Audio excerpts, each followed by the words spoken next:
welcome to my presentation today. My name is Reynolds. I am ex-of University of Queensland, now of University of Canberra and ANU, and social researcher extraordinaire from all across the joint.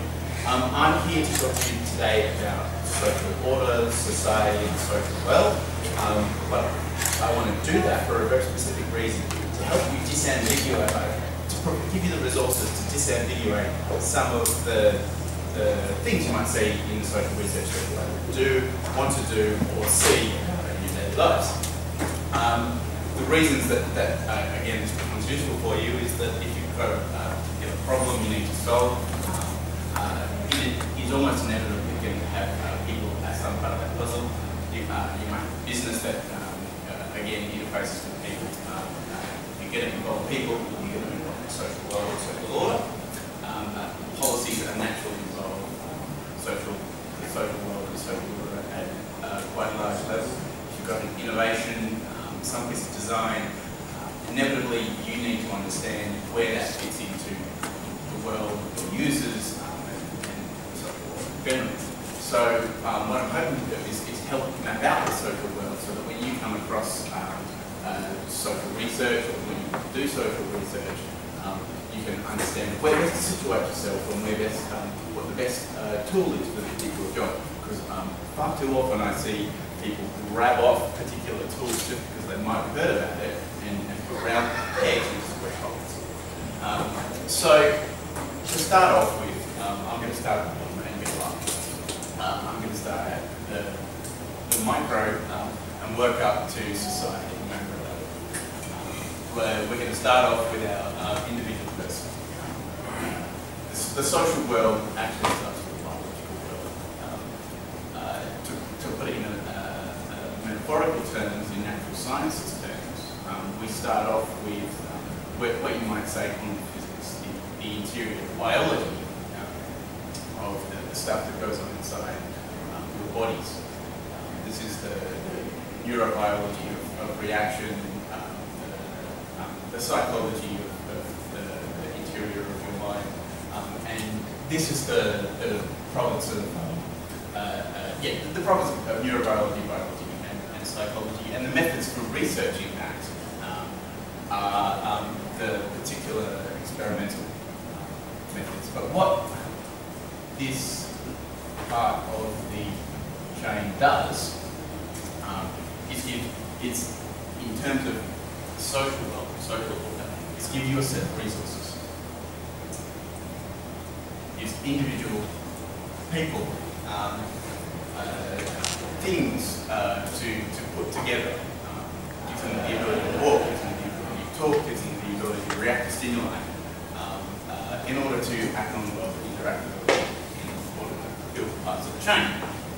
So these resources that we get out of our brains and our bodies are what we create our actions with, they're what we create our speech with, and it's with these resources that we step to the next part in the chain of the social world, which is where we create interaction with other people. Now this is where you're talking, you're walking, your immediate level here and now comes in. If this is the quantum physics of the social world, this is the standard law of physics of the social world. And this is quarks and really tiny, small level stuff. You step up the chain ever so slightly, and you get atoms and electrons and so forth.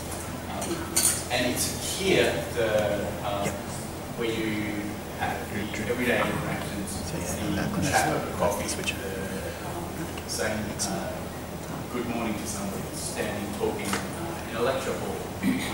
It's a very immediate here and now stuff. I'm going to come back to, after I've now come back to the particular research to appropriate for each one, but it's necessary to step out from the north first.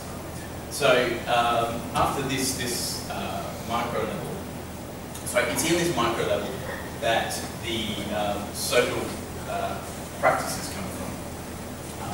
Social practice is when people's interactions come together to form, to do something.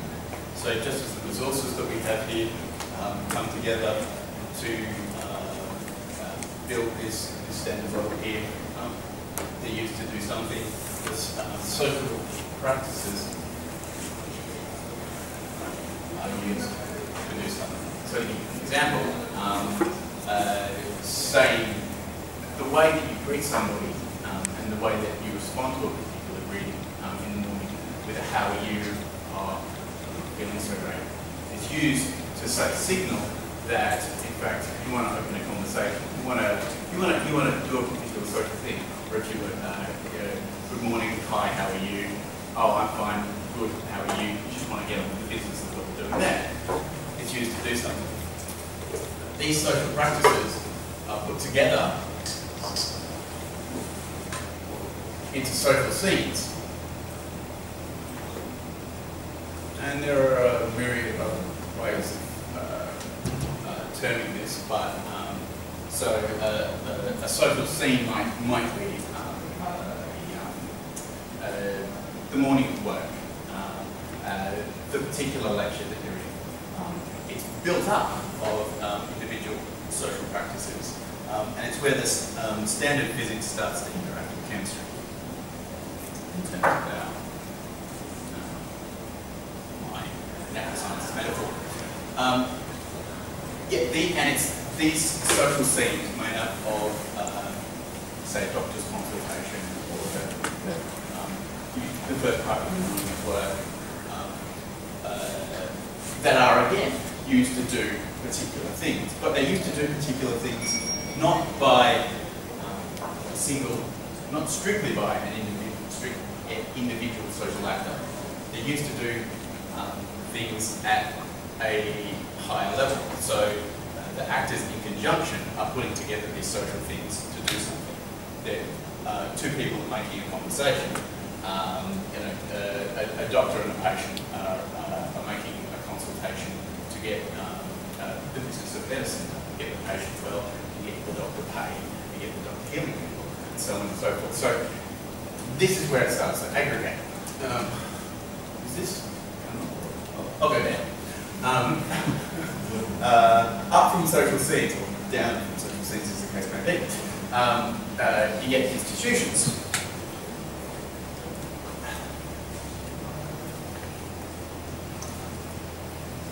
And it's at this institution level where things start to resemble the traditional social science you might have seen from sociology in the 60s and 70s, where you're talking about things like the institution of medicine, the institution of a particular style of workplace. It's where these social scenes are sort of put together. You get a number of consultations that starts to become a particular institution. And it's from institutions. And in terms of our any natural scientists, feel free to correct my awful analogy on this. It's where chemistry comes together to start to become biology. I'm shy. I'm going to nominate you to catch my bad analogies. Chemistry will start to come together to biology. So the individual carbon chains are formed into a sort of social matter of amino acids. From there, you're going to start, you get to the large top level, what we might call society, or the social world at large. And that's all of the institutions of society put together. Now, I use this institution in a very technical sense. An institution might be something as casual as the institution of skaters at a skate rink, or the institution of the way that you say good morning to your mum. But the point of it is that it's an aggregated thing, and it's the sort of the total of the social scenes. So we have our social map. This is the map of the social order. But if you've got these problems, you need to find out about the social order. You need to use the right tool to get at the right bit of it. So anybody in the crowd, what are the standard sort of normal forms of social research that you might have heard of? James? Yep. Well, I mean, one thing you can do is some sort of survey. Yep, surveys. And statistical analysis. So we've got methods of analysis, statistics, and this is statistics, methods of data collection.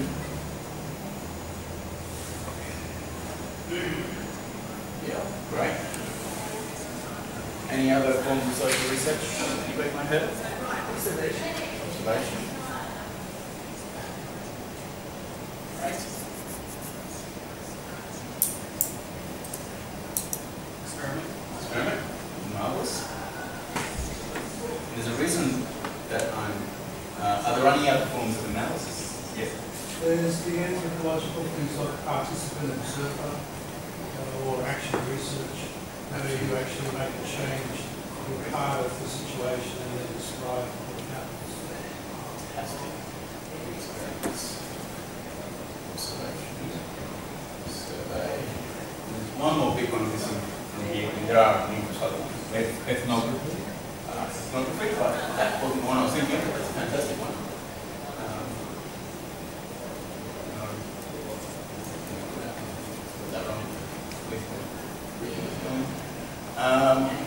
I'm just going to add in here interviews.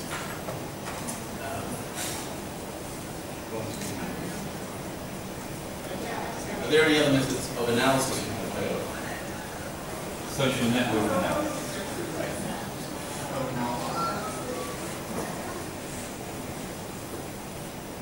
The argument in social sciences between two forms of analysis, the quantitative and qualitative.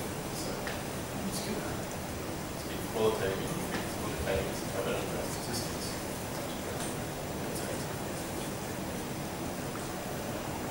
So we've got these different forms of finding out about the social world and analysing the results of what you find out. It's a matter of fitting these in here appropriately, because it's not appropriate to take ethnography or observation and try and generalise that to the whole society. This does happen with people who attend social research. But the problem is that these methods of data collection have their weaknesses and strengths as it comes to finding out particular things about the social world, and that's because they're oriented to particular parts, and to get to each part, you have to go through this chain. That's how our social world works. We build up from this moment. You can't ever get away from the social moment that you're in. We build up to the general institution, or society as a whole, through the procedures that we have for building social science and building institutions and building society as a whole. Right. So, to take our methods, and I'll work backwards here because it's a little bit easier. Society is easiest as a whole to get to with surveys.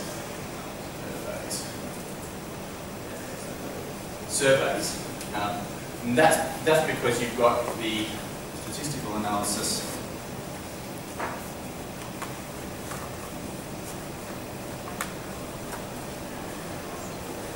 and you can look at a whole population. There's good statistics that go into that. In addition, experiments can come in here with a caveat.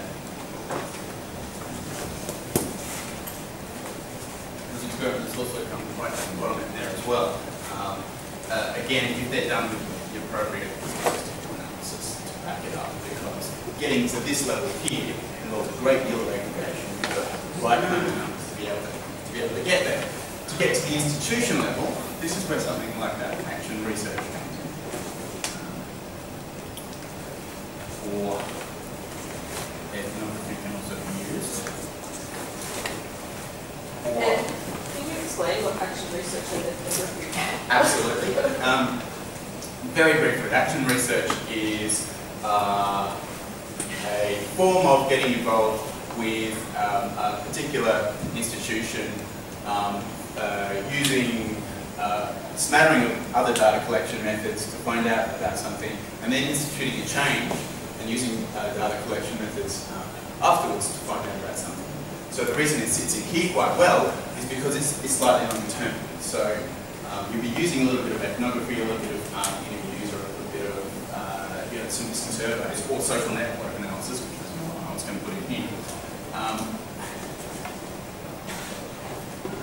To find out, to find out a problem, attempt to change it, see what happens, and that way you can understand the institution as a whole a little bit easier.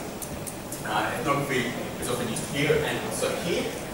Ethnography is about being a part of the situation, going in and being a person who does the thing in a social occasion. So being a doctor or a subject to, in a doctor-patient situation, or being going to the wilds of a particular tribe and living with that tribe for long enough to count and get indoctrinated in that tribe. That's how ethnography works. And social network analysis is looking at the connections between people and how they know each other. And that works great at an institutional level, but if you try and do that for society, you get quite locked in. Coming back to social scenes, this is where ethnography, observation, and experiments come in. And as a form of observation, experiments, both qualitative and quantitative experiments.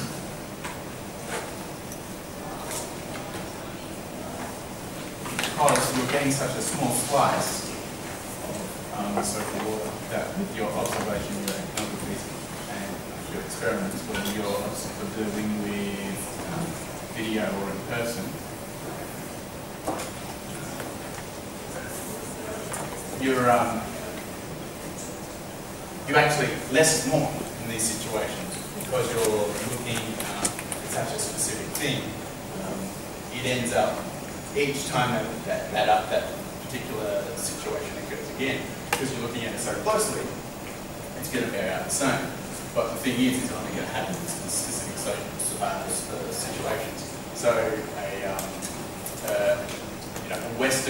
an Australian doctor's consultation with an aged person, only happens at particular times. And I've unfortunately run out of time for the to a lot of you, but you can please